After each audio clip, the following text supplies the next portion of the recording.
Today we're talking about baiting, with corn. We're not talking mineral because we do like to put mineral sites out and everything like that.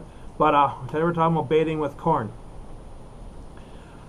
To me, baiting with corn, that's why we're putting in food plots, because we don't want to have to walk out into the woods all the time to bait with corn.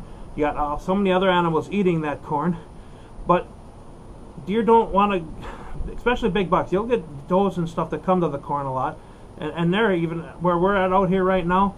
They're pretty skittish on it. They don't want to do it. They look up at us all, or look around all the time.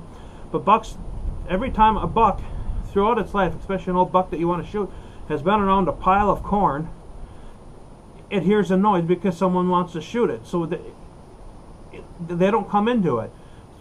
So one time, this was years ago when I first started, I was hunting over bait. All the does, and they come up to it all the time, and I shoot a buck off it only because they were going to the does during the rut. But otherwise, for one, I actually took and I had the bait, and it would always come around to the side of us, and then the side of me. So I moved my stand away from the corn, and that's where I wound up shooting it. Was away from the corn, because, like I said, bucks do not want to go into the corn. But that's why we go to food plot. It's a constant food that's out there all the time. We don't want to go out there and disturb it during hunting season by dropping off corn and stuff, leaving scent and everything everywhere else, and like that. So that's why we want to switch to things like cellular cameras and stuff like that. As the least intrusion we can go into the woods during hunting season, the better.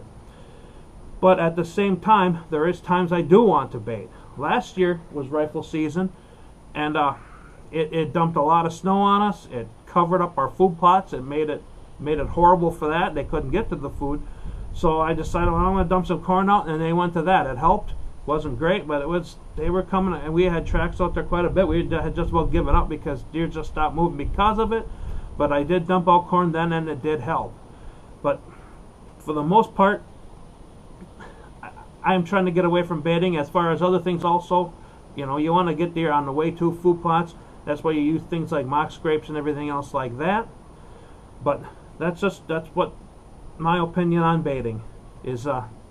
Use it when you gotta, and get away from it as much as you can.